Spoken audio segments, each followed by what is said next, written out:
All right, and just a reminder to everyone, August 27th and August 28th will be our mental health first aid certification focusing on the youth population. It's a great opportunity for you to come out and learn about how to identify mental health challenges within the young adult and youth population, and to become of service not just to your family members but to your community as well. And so you can sign up today at the main desk here to my right. You can also see myself, and I'll take your name and information down and make sure that we have a slot assigned for you. But again, those dates are August 27th and August 28th from 4 p.m. to 8 p.m. and you must attend both days in order to be certified.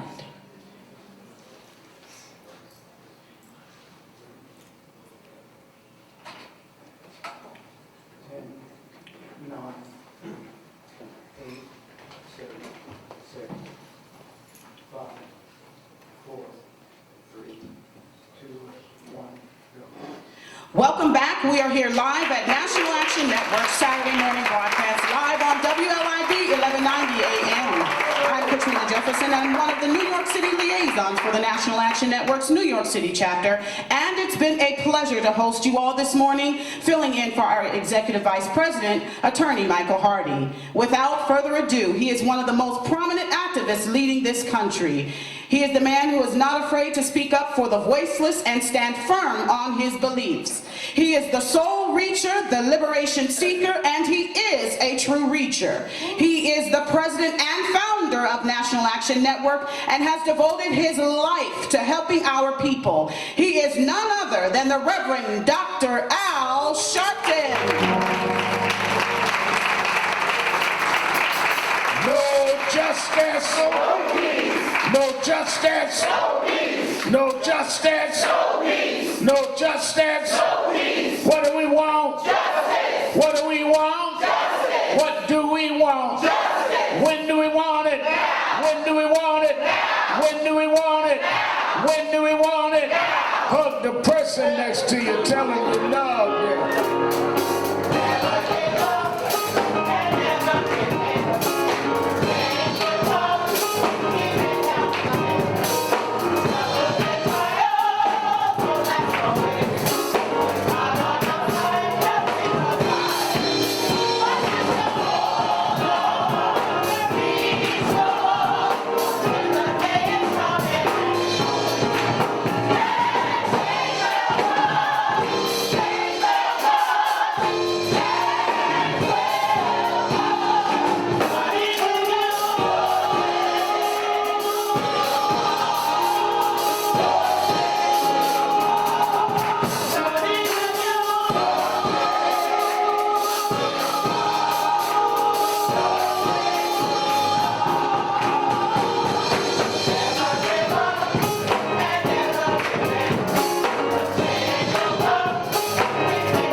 Change choir, give them a big hand. Give them a big hand. Certainly we're happy to be with you another Saturday morning for the Saturday Action Rally.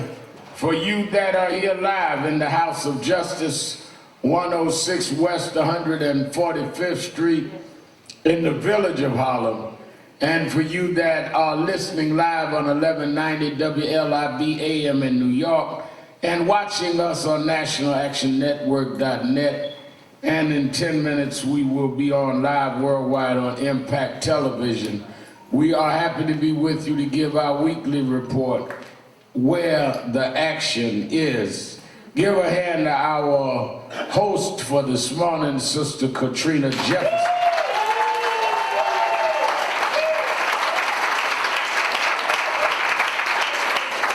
Katrina Jefferson is our co-liaison for our National Action Network chapter, New York City chapter here, and does a wonderful job working with our own Minister Stephen Marshall. They keep it going. Give them both a hand. Give a hand to our inspirational speaker today, Pastor Christopher Michael Jones.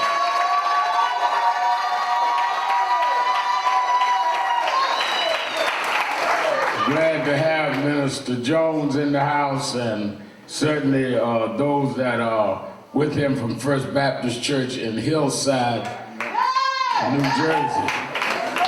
And of course, our own Northeast Regional Director, the Reverend Steffi Bartley.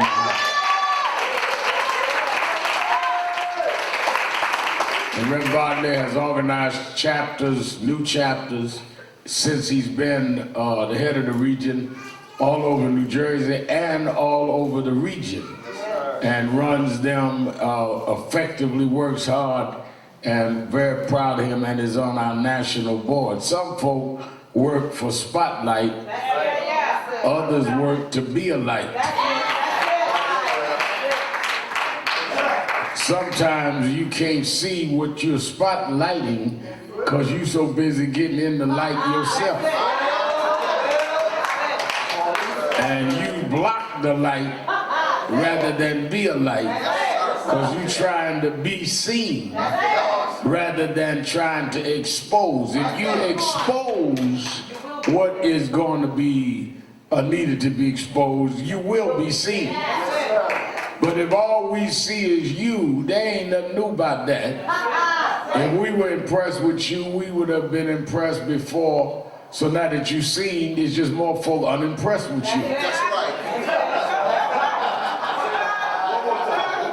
We were trying to keep it quiet that you wasn't ready. Now you let everybody know you wasn't ready.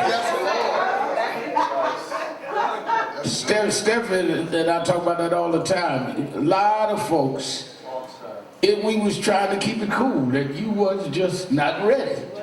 Had some gifts, some talent, but just wasn't ready. But you gonna jump out there and now the whole world know you ain't ready. And want me to cover up that you wasn't ready. You wasn't ready. Give a hand to our New Jersey chairman coming in with a whole lot of folks from Metropolitan Baptist Church in Newark, New Jersey, Pastor David Jefferson. Give a hand as he comes in bringing a continue. Wait a minute, bring up the president of the Newark City Council. Y'all can't sit her in the back. Sister Mildred Crump in the house.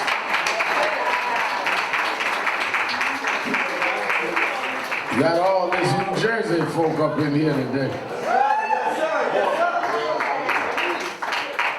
And we're glad to have them with us. President of the Newark City Council, Mildred Crump, as she comes in. And as I said, David Jefferson and the Metropolitan Baptist Church joining us. And that is the home church of Senator Cory Booker. That's the church Cory goes to. I guess he pays tithes, right? All right. Pastor said Cory pays tithes, so that's legal. Let me say we dedicate the broadcast this morning to the memory and legacy of Toni Morrison.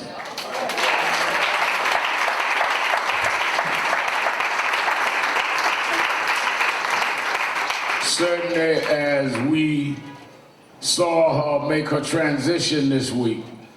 No one has impacted the literary scene more and was a more efficient and more insightful storyteller than Toni Morrison. And one of the great traditions of our people is storytelling. But one of the reasons I tell people don't get tricked into this generational divide, because you'll miss a lot of your history trying to be new. It's good to be new. It's more innovative as generations go on.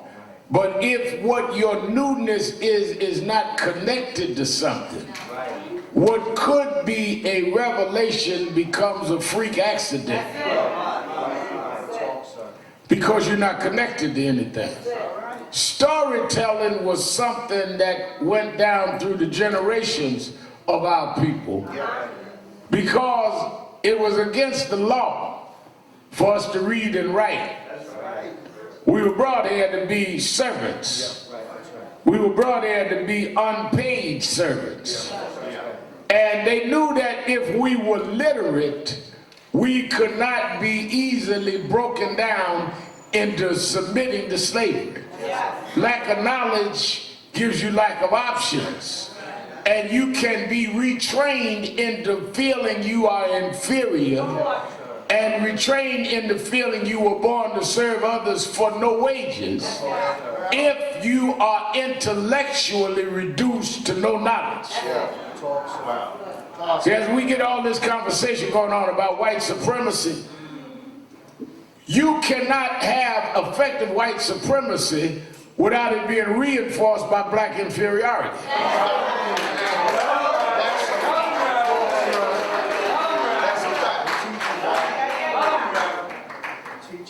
Y'all need to think about that now. The reinforcement of white supremacy is black inferiority. What I mean by that? We are sitting around, Stephanie Bartlett, debating on whether or not we can deal with Trump when we beat people bigger than Trump, badder than Trump, and worse than Trump. But if they beat your self-concept down, you end up being afraid of folk you already beat. I was talking to some folk the other night, Jefferson. They're talking about, well, I don't know if we have a black president. We had one and re-elected him. That's right. That's right. I mean, how y'all sitting up asking, can we do something we just did? But it shows you how Trump done tweeted your psyche down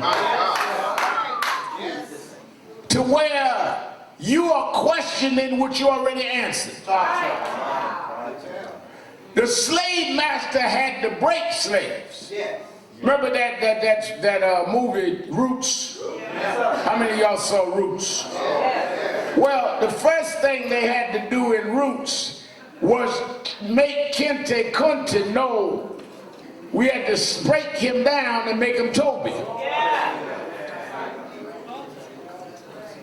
They broke Kunte down, changed his name. You can't be who you was. That's why I see Dr. Lenore Fulani in the audience. Give her a hand, one of our long-standing political leaders.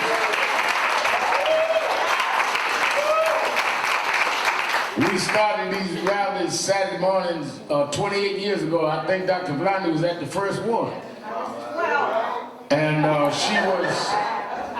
she and Michael Hottie got permission from my mother to bring me and speak. Because I was a little kid, I had to have a parent consent. No.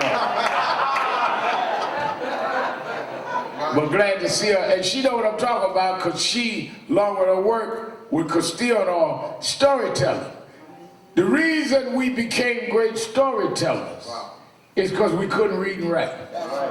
So our forefathers would tell us stories to pass down from generation to generation.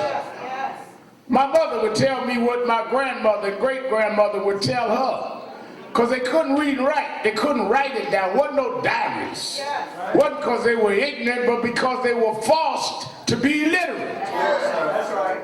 So by the time we got to the 20th century, the one that perfected storytelling was those in the Harlem Renaissance and beyond. And no one did it better than Toni Morrison.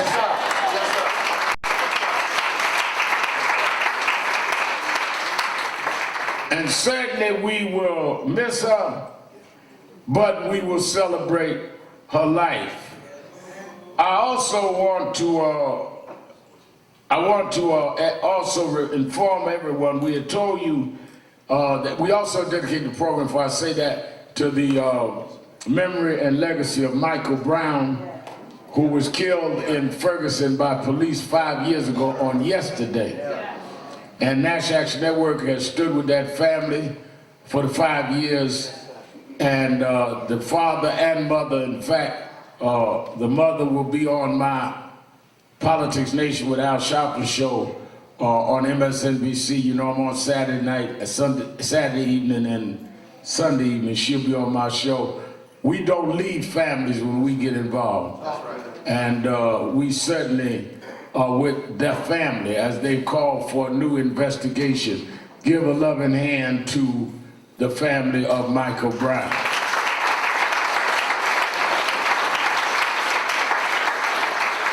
Let us welcome our Impact TV family. We're live on Impact now. I also want to announce that the husband of Gwen Carr, mother of Eric Garner, who was chokehold to death 5 years ago, and as I announced last week, he died of a heart attack in Jamaica, attending Gwen's daughter's wedding. And we were able to help get the body claimed in Jamaica. Reverend Bartley worked on that. And Ben Carr's funeral will be Friday in Brooklyn at the Christian Cultural Center. Reverend A.R. Bernard is the pastor. I'll be doing the eulogy this Friday at 11 o'clock in Brooklyn. We are also at the same time telling the city that we expect to hear the word in days on what is the status of the termination of Daniel Patiello. And I think that, I saw Emerald come in. Yeah, Emerald's here. Give her a hand, Eric Garner's daughter. And we are still standing with that family and calling for that termination. All this woofing and carrying on. You know, we watch these little news items and the BBA and them out there. They ought to know after 5 years we are not going anywhere. And we are not going to be in any way intimidated into silence. We are talking about justice and fairness, and we're going to do that until we get it.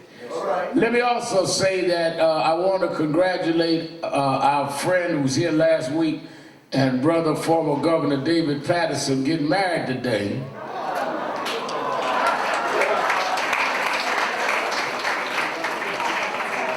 And we want to congratulate him. He's getting married this afternoon. And I told him to move the time up a little bit so I can go, because I got to do my TV show. David Dinkins will be officiating. And somebody said, David Paterson, I thought he was married, being remarried. There's always a Negro been married 4 times asking me how many times somebody else was married.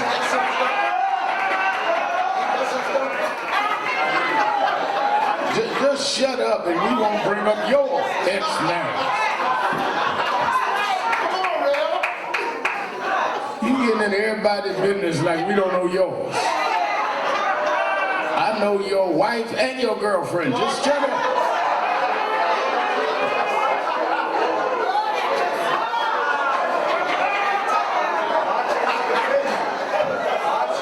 Amen, go right there.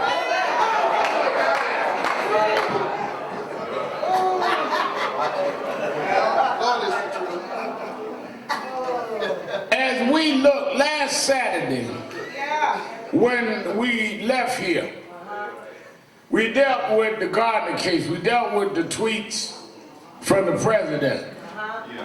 But little do you know, when you're in an atmosphere that is poisoned, what is going to transpire in any day. Later that day, a man goes in a Walmart in El Paso, Texas, and shoots and kills 22 people. By the time I left, went to meetings after I rallied here, headed to MSNBC to do my show. By the time I got to the show, we were in the middle of the El Paso, the El Paso, Texas massacre. A man who drove 9 hours. Now, I want you to watch this now. He said that he went targeting Mexicans. Did he say that? Which means that it was a nationality/race-based intent, which makes it a hate crime. If he went there with the intention of a hate crime, you've got to ask yourself, why did he go to El Paso when he lived in Dallas? There are plenty of Mexicans in Dallas. But he wanted to go where he was as close to the Mexican border, where they came across the border, because according to his manifesto, he was there trying to deal with the invasion of Mexicans. It wasn't just anti-Mexican, because he could have done that in Dallas. But the invasion was what he had in mind. That brings you right to your president, who said on many occasions, it is an invasion. I'm not talking about what I said, I'm talking about what the man wrote in his manifesto, matched with the language of the president. 22 people mowed down. 7 things about that atrocity that you should not miss. We've been saying in National Action Network and other groups for years that you've got to ban assault weapons. You've got to ban military weapons. We went to Newtown. We've been involved with the Parkland young folks down through the years. Part of what the defense has said is that if everybody was armed, it would scare people and they would not come trying that. Well, I think what happened in El Paso shows the fallacy of that. Because he went in a Walmart where they sell guns in a state with open carry. He wasn't afraid that everybody could have had a gun, and he wasn't afraid he was in a place you could have took a gun off the rack. Because you have no defense against a mass killer if he has an automatic weapon, because he starts shooting before you can even think about getting your gun.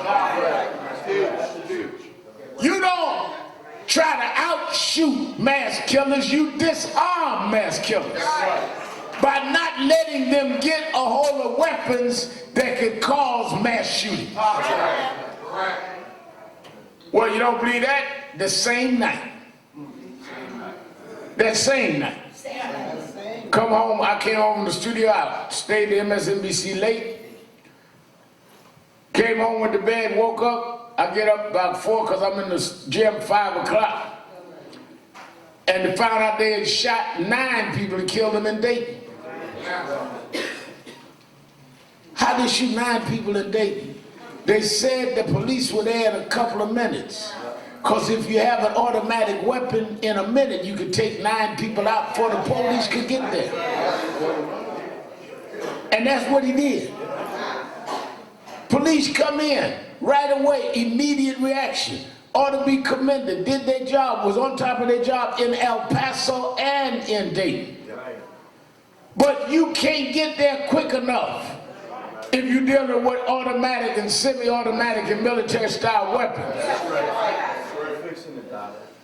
There is no speed. Yes, sir. Which means that all of us are under threat. As long as those weapons are there. That's right. That's right. That's right. Now, the president first gave his condolences by tweet and then he said nothing else to say. He can tweet on everybody, including me, but got real quiet last weekend.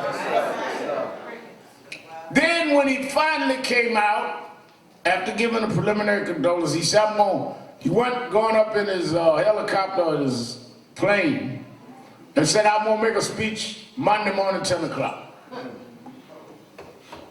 We all said, fine, let's see what he got to say. Everybody, people in the Senate, people running for president start saying that Mitch McConnell, the majority leader, ought to call an emergency session. They all in recess.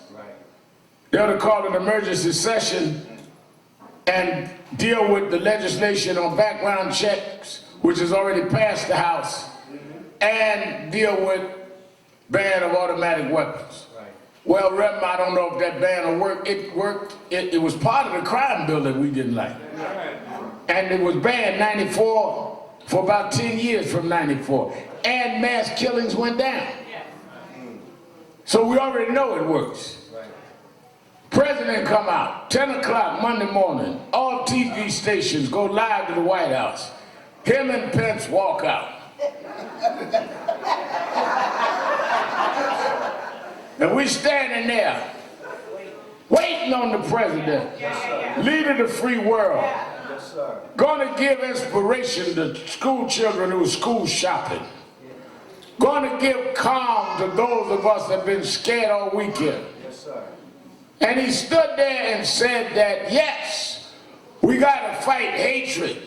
Yes, we've gotta fight white supremacy. Finally learned the word. And we got to do something about mental health. And went on the next few minutes about mental health. But wait a minute, Mr. President, what about the guns? Yeah, we should do something about background checks. But what about the guns? Yes, white supremacy is involved. Nobody knows it better than you. Because you have personified white supremacy. Go right back to what I said about Toni Morrison, how we became storytellers. Wasn't allowed to read and write, was dominated for financial gain. Yes, sir. That's right in the language of somebody that says African nations are S-hole countries. That's white supremacy. Right. Haiti, S-hole country, that's white supremacy. His own lawyer, Michael Cohen, went before the U.S. Congress and said that Donald Trump said that you never seen a black run anything that works. That's white supremacy. To start your political career by saying a black man named Barack Obama wasn't one of us, wasn't born here, wasn't a real American. That is white supremacy.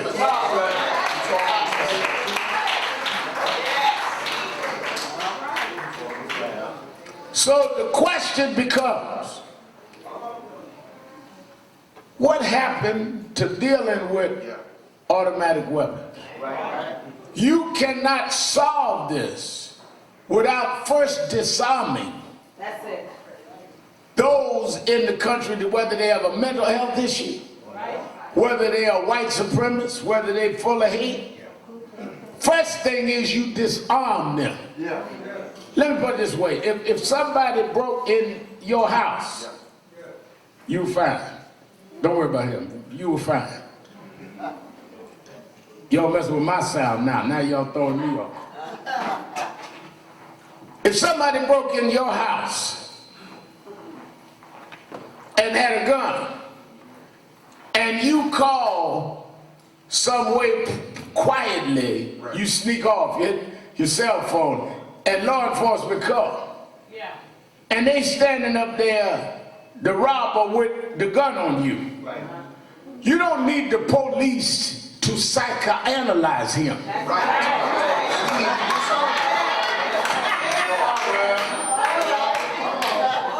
You need to first get rid of the gun.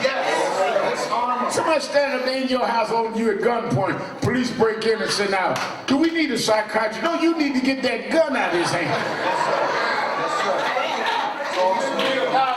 We can deal with his psychological problem after you get the gun out of his hand. We can deal with whether he's a racist after you get the gun out of his hand. First, you need to disarm him. Anything short of banning automatic weapons and military weapons is a fraud and will not deal with the problem.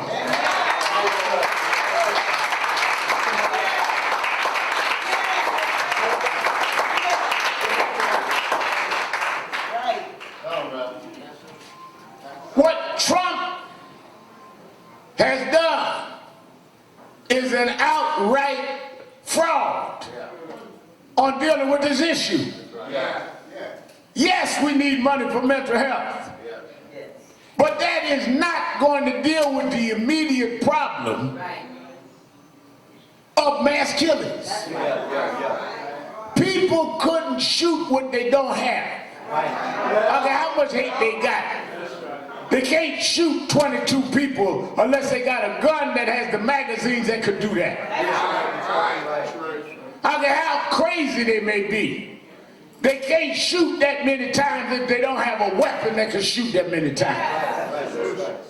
Then they run around talking about, well, guns don't kill people, people kill people. But people need guns to do the killing. We must double down and force the Senate and the Congress to come in session and vote on automatic and semi-automatic and military-style weapons. That is the way you answer this. Enough is enough. This has gone far enough.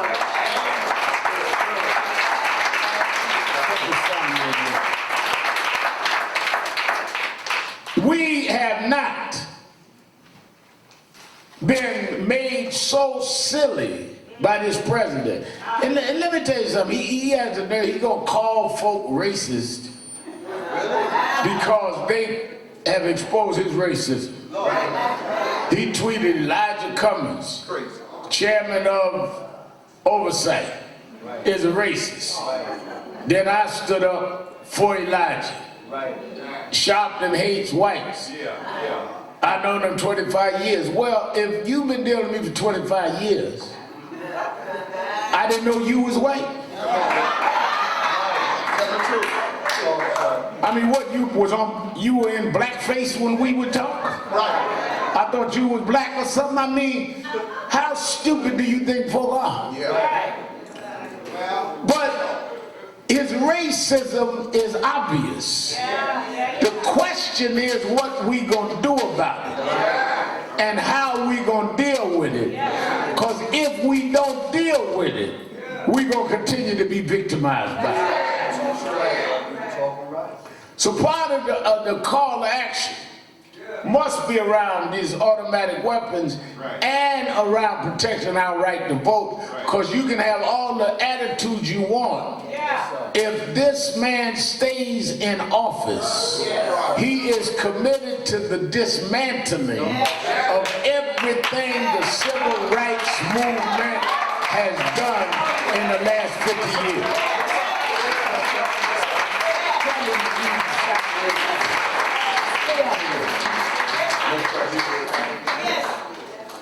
It is a disgrace.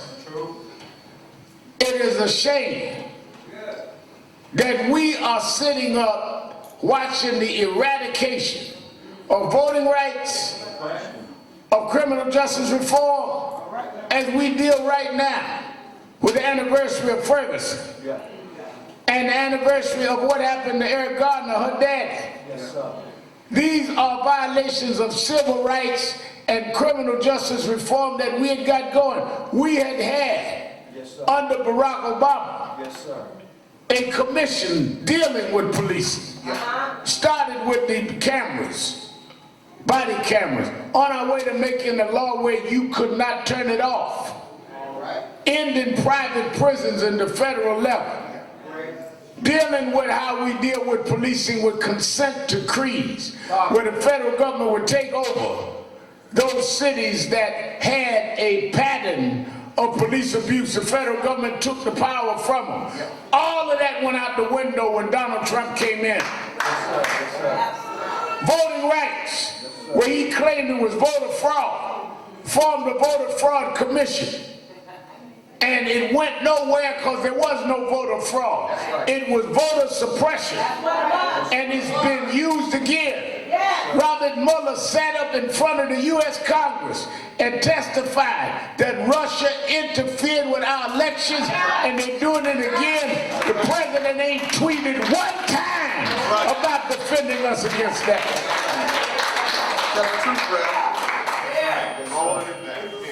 That's why they want to try and break up our continuity of leadership.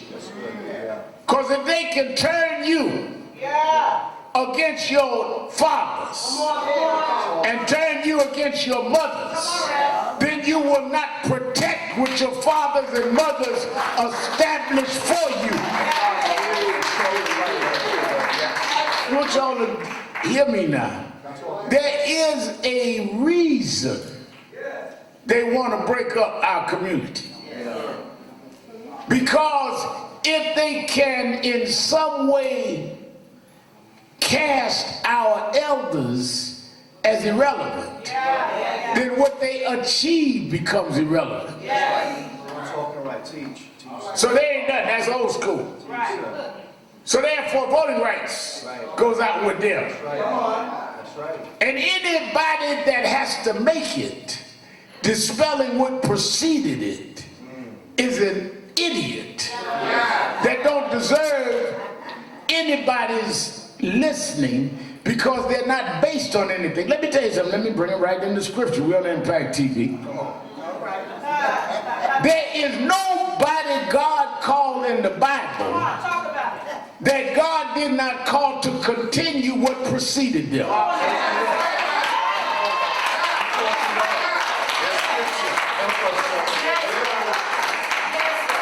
Let's go to the book. Every prophet, they began by saying that I came in the name of the God of Abraham, Isaac, and Jacob. Didn't no prophet come talking about that's OG. So how you get called thousands of years later like God was waiting on you to come when everybody else got in the lineage of prophecy, but you with your arrogant, self-serving, self-aggrandizing self thinks it's all about you. It shows how disconnected you are.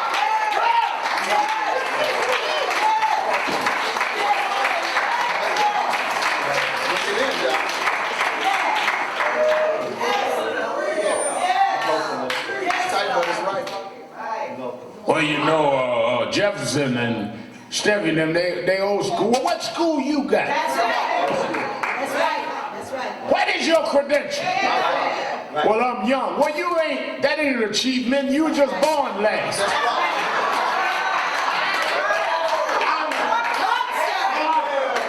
You didn't do nothing to be young. But it's a strategic move. I watched this. For I know I'm talking about in every movement, whether it was back from Howard Beach to now, strategically they play the young against the old, educated against the uneducated, church against secular. Tell the kids in the street, don't listen to them old folks. Tell the secular crowd, don't listen to them church folks. Uneducated folk, you know, they look down on you because they got a degree. They got to divide and conquer. That's how they enslaved us. And anybody that plays into that becomes a co-signer to the slave master.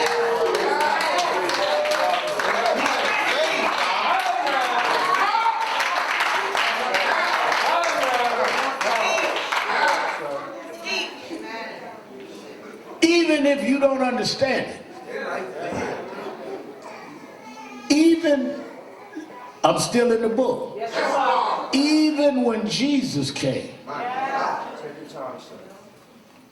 Jesus Christ, Son of the living God, even when Jesus came, Jesus, the first thing he did, Matthew 1, was Jesus first identified his lineage back to David. Before he did any miracle, before he did anything else. St. Matthew, first chapter, is told you how Jesus was connected. Then he went down, when he got ready to get started, David Jefferson in his ministry, he did not denounce St. John the Baptist.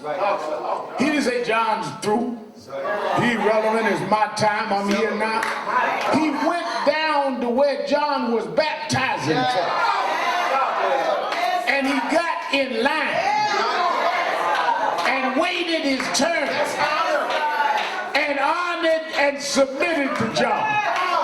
And it was John that looked at him and saw that he was different. If you've been touched and anointed, you ain't got to sit everybody down. They will see in you what God put in you.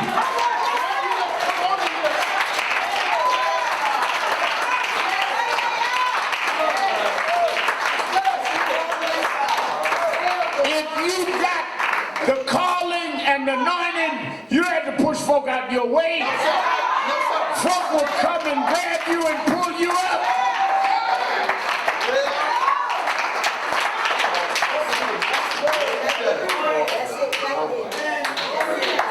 If Jesus had to submit to John, if Jesus, who was part of the Trinity, went and got in the water to be baptized by John the Baptist, then who do you think you are?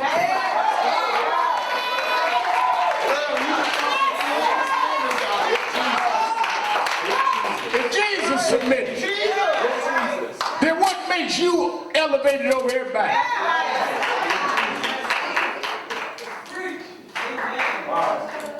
That ain't enough for you. When he went to the mountain of transfiguration, and the disciples went to sleep, when they woke up, he was talking. Who was Jesus meeting with? He wasn't meeting with the young youth new crowd. He was talking to Moses and Elijah. Because I don't care who you are, you got to glean on what was before you so you can be worthy of continuing what God already did.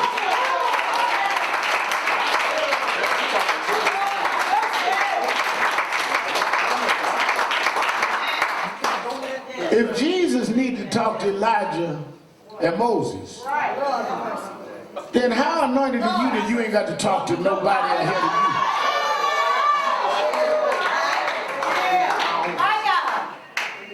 Jesus was talking to Moses and Elijah, and you talking to Facebook and Instagram.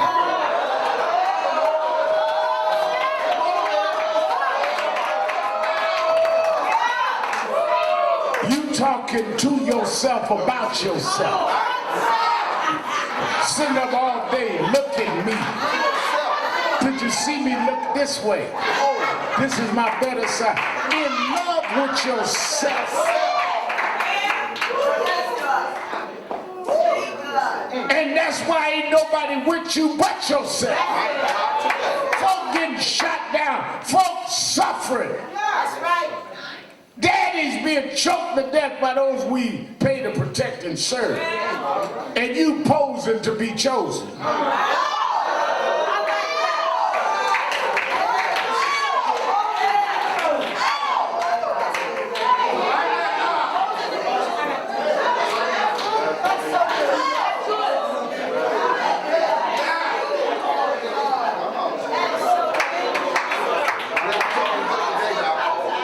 One of the things we're going to do right here on this corner. Black family several years ago sold the corner here. We didn't know about it. Some developers, we wrestled with them. We finally got them to agree. We're going to stay here at the House of Justice as they get through building, and we're going to build a museum here.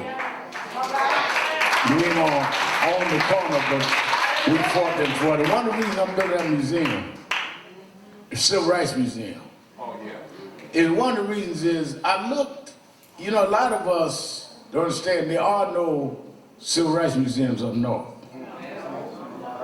A lot of struggles went through right down here.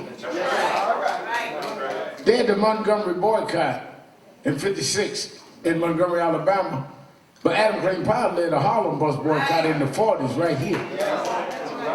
Where's that story? My daughters, I could not show them where Marcus Garvey preached because we did not memorialize it. You ride around Harlem, everybody visited from Jersey today. You cannot go and see where Garvey was. Where's the landmark? That's right. Because we've been trained to disregard our history.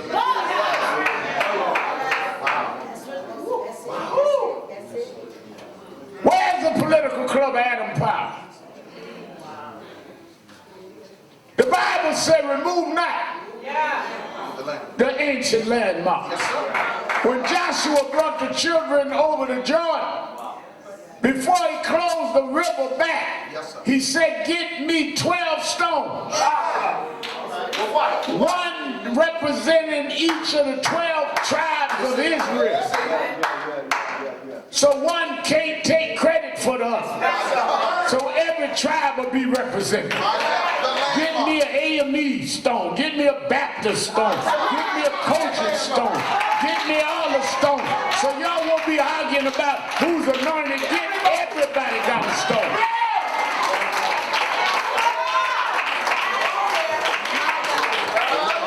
And somebody said, why are we getting these stones? We know God brought us through. No, you don't. Because when he brought you through the Red Sea, you forgot. As soon as you got in the wilderness, you forgot who brought you across. You started worshiping golden images, started worshiping trinkets, started worshiping idol gods. So this time when we got crossed, I want to build a memorial of stones to remind our children and our children's children that one day that God made a way out of nowhere.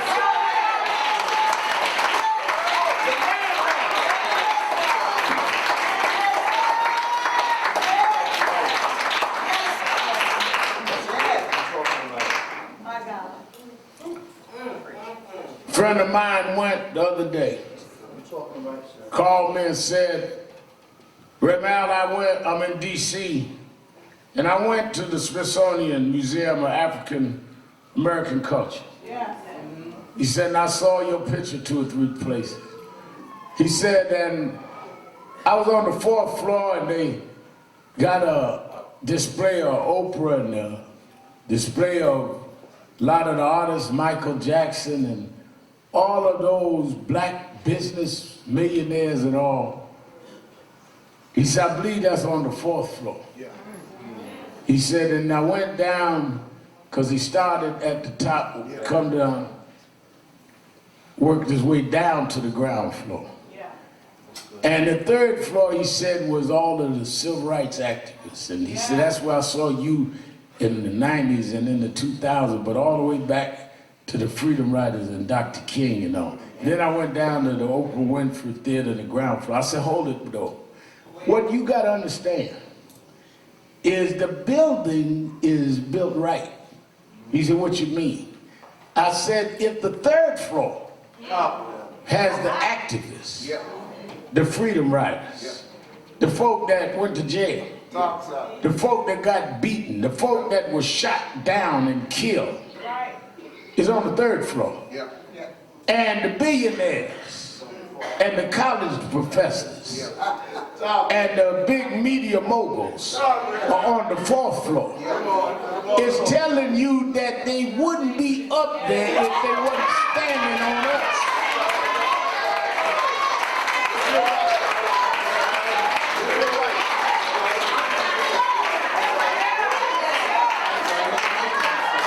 The 4th floor is leaning on the 3rd floor.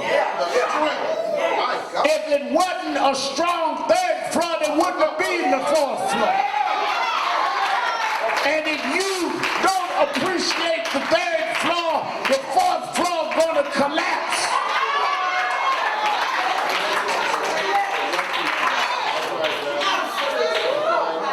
If you're wise, you don't curse the floor on which you stand. Don't talk to me about how Dr. King was yesterday, because I'm standing on Dr. King. Don't tell me that Jesse's day is over. I'm standing on Jesse. I've got too much sense to let you make me cuss the ground on which I stand. You got all this refinement and all this education and stupid enough to cuss the foundation that you stand on. Them professors didn't pull you out the hood. Fannie Lou Hamer pulled you out the hood.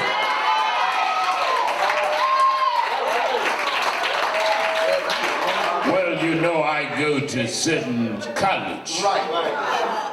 I am learning at certain seminary. Yeah, but I know what gave you religion. That's right. Come on, Reverend. Seminary gave you some homiletics. But grandma gave you a home. Don't forget where you come from. And enhance yourself, but don't leave yourself.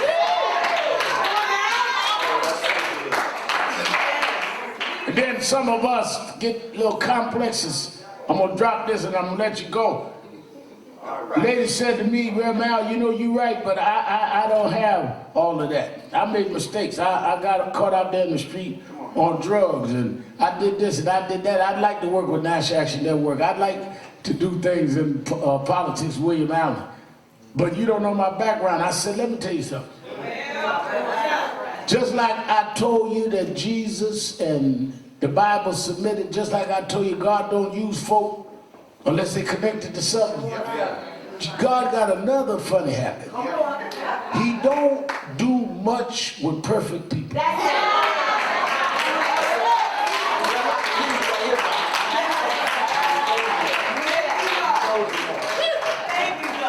He got a funny kind of habit that he like to use people that done messed up, people that nobody expect nothing from, people that others have turned their nose up at, people that been rejected. He liked to use people that was messed up and clean them up.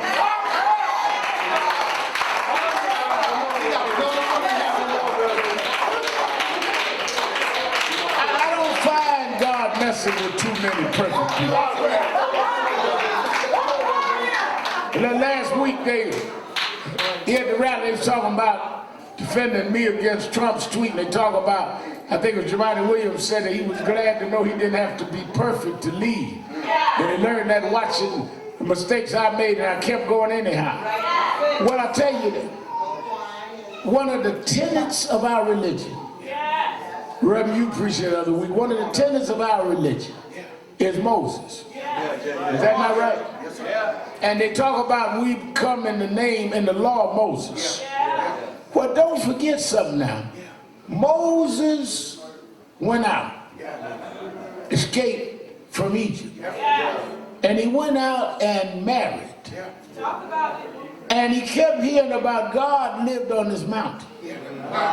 And when he went up on the mountain with his brother Aaron, and they said he ran up on a bush consumed with fire. And we go off and preach and pull it on the bush. But y'all forget about something. Moses was a fugitive who had committed murder. Moses wasn't on a spiritual journey. Moses was on the run from the police.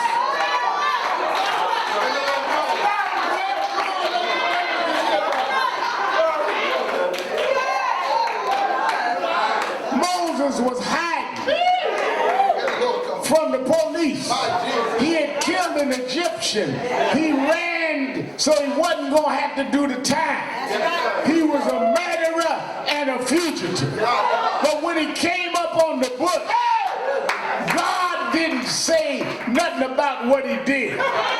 He said, let me show you what I think about what you did. Take off your shoes. Get out them shoes of your sins. Get out them shoes of your corruption. Take your shoes off. Get them Egyptian shoes off. Because no matter what you did, now you standing on holy ground.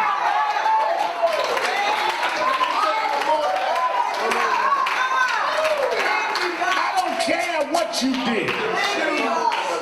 I don't care what your background is. I don't care what mistakes you made.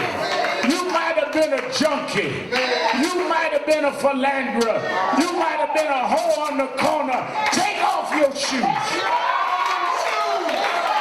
I don't care what you did. Take off your shoes. You standing on holy ground.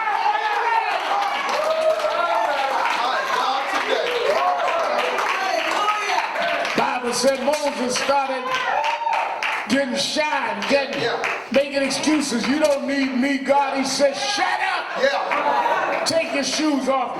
That rod in your hand. I want you to go back and go back to Pharaoh. You know the address because you grew up there. How do I know? Because when your mama let you go, I grabbed the basket and brought you right down to Pharaoh's house. I raised you out of praying for you even when you didn't know the plan. Go back and tell Pharaoh to let my people go. When God assigned you, you know what they didn't explain? Why did Moses say, wait a minute, they looking for me. What about my warrants? What about my background? If I go back to Pharaoh, they're going to lock me up for murder. But when God put his hand on you, it don't matter what you did. You caught up on what you got to do. Call me what you want to call me. Charge me what you want to charge me. Dig up what you want to dig up. I'm standing on holy ground.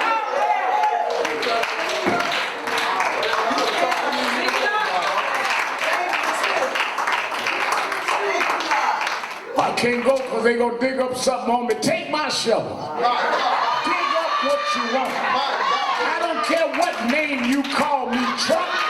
I don't care what you tweet about me, Trump. I don't care what con man you put on me, Trump. I took off them shoes. I'm standing on holy ground. He promised if I stand up, he'll hold me up. He'll make a way out of no way. And no weapon formed against me shall prosper. God will make a way for you.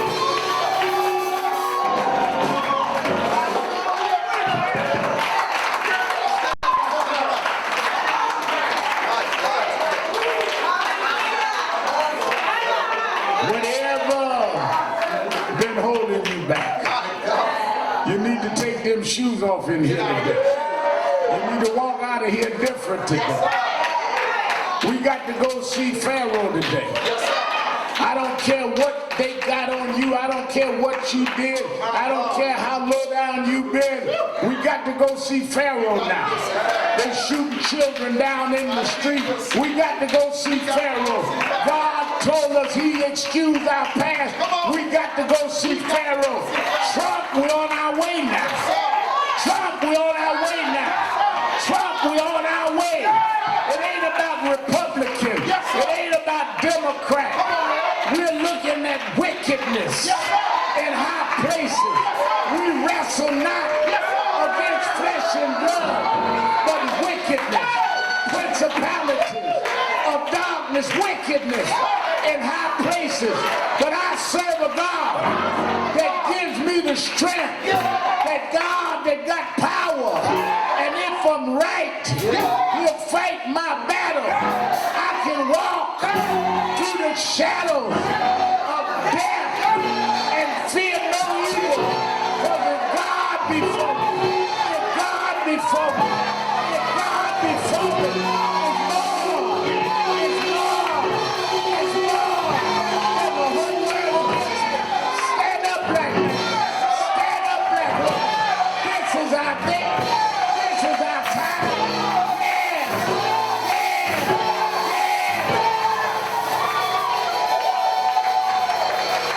Everybody's singing. Everybody's singing. Everybody's singing.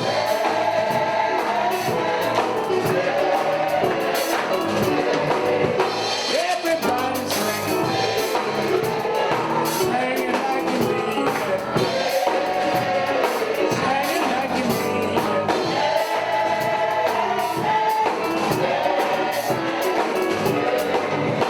Everybody's singing. Singing like you mean it. Singing like you mean it.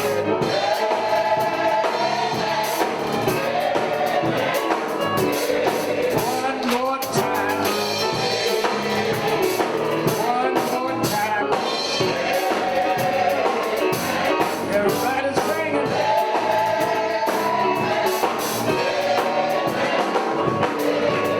I'm open the doors of the movement. There may be someone today that's in the house here that never joined National Action Network. Someone that hears us on the radio, sees some of our work on television, but never became a part of the actual movement. If you're here in the auditorium, you can come right to me and we'll sign you up. If you're listening on WLIB or watching on Impact, you can call. There are people at the phone right now can sign you up right on the phone at 646, at 877-626-4651, 877-626-4651. But if you're here in the auditorium and had never joined National Action Network, I want you to come today. Take your shoes off and stand with us for justice. Come on, everybody singing. Everybody singing. Everybody singing.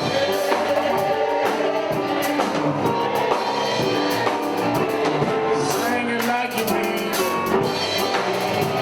Singing like you mean it. Singing like you mean it. Come on. Everybody singing.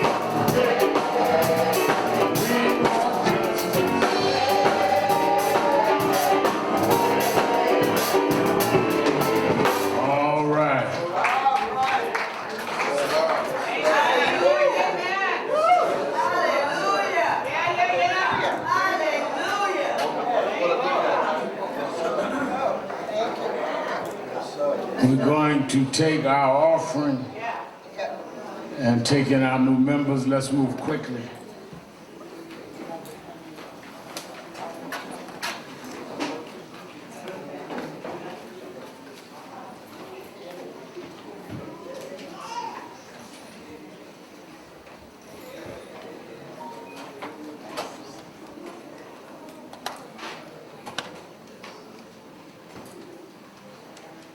Let's move quickly.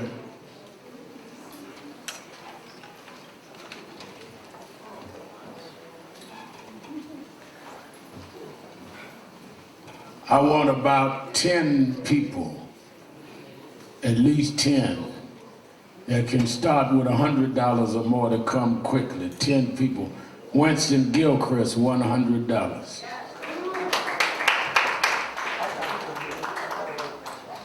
Steffi Bartley, $100.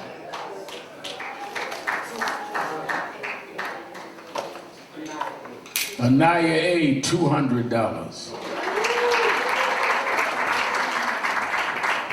Come on, I need about 4 or 5 more hundreds. Come on.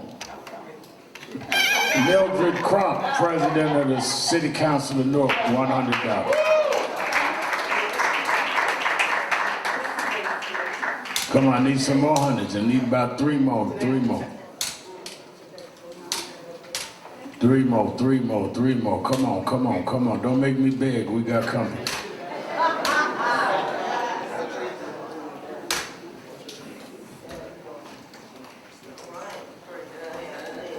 Stephanie Barton, $100. Franklin Kennedy Jr., $100. Dr. Lenore Falani, $100. All right, give me some 50s, 50. Brother John's coming. Dawn Jones, National Board Member. Guardians, $50. 65, Dawn Jones, $50. Come on, 50. All right. 20s.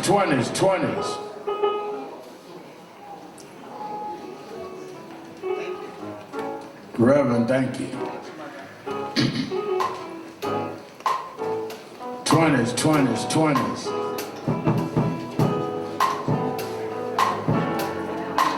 Pastor David Jefferson, Metropolitan Baptist Church, National Board Member, $100. Now everybody, whatever you have, $1, $5, $10, whatever you have.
right.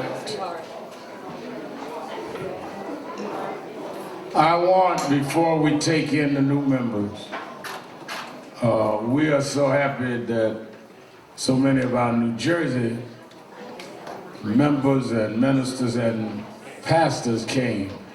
All of our ministers and pastors stand. Isn't that wonderful?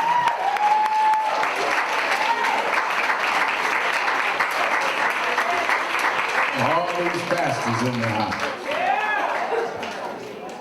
And let us hear from Pastor David Jefferson, Shares, New Jersey, and Pastors Metropolitan. Let him give us some words. Pastor David Jefferson. Come on, let's give it up for Rev. Everybody, let's give it up for Rev. Come on, let's give it up. You can do better than that. Let's give it up for our founder, our general. I will be very, very brief. Every minute we have been here today has been a high moment. We just didn't stop by today. We are here frequently. But our purpose today is very strategic and very important. We need to learn how to stick together and stand together. And when somebody come up against Rev, they ought to come up against everybody in this house and around the nation. We are here today to say, you come up against Rev, you come up against every pastor, every preacher, everybody in the black community. You come up against all of us when you come up against Reverend Sharpton. You gotta learn how to stick together and not let other folks divide us. He didn't know, Trump didn't know what he was doing when he did that. And so we represent only a cross section, but believe you me, every pastor that is here today, and I spoke to pastors across the country who indeed called me and said things to me, and I said that we ought not just say stuff in the dark, because this ain't about Nicodemus. You know, you got some Nicodemus folks. They'll support you in the dark, but afraid to come out in the light and stand up. And so we are here today to support and to let Reverend Sharpton know that we are standing with him. And everybody in here that stands with him, I need you to just stand right now and let him know that, Rev, we are on your side, we're supporting you, and come what may, be not dismayed. Whatever betides you, God will take care of you.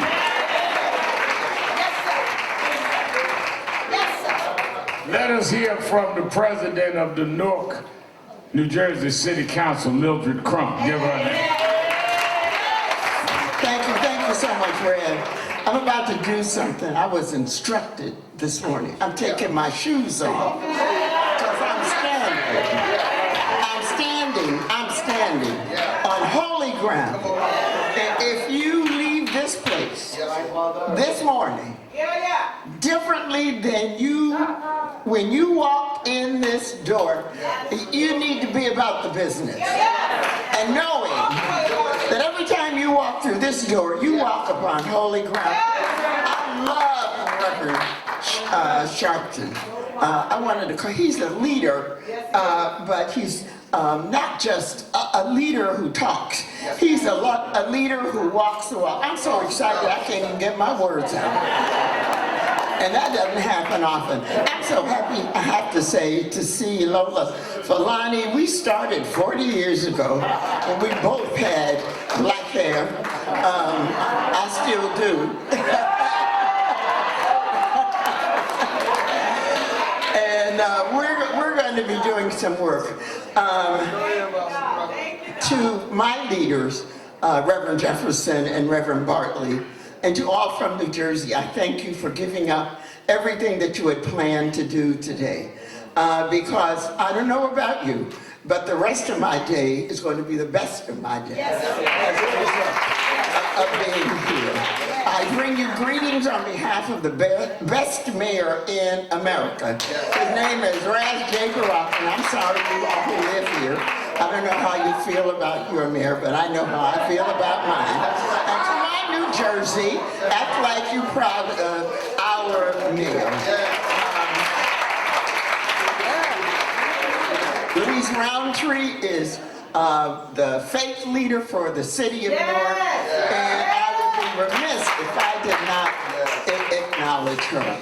And so the work still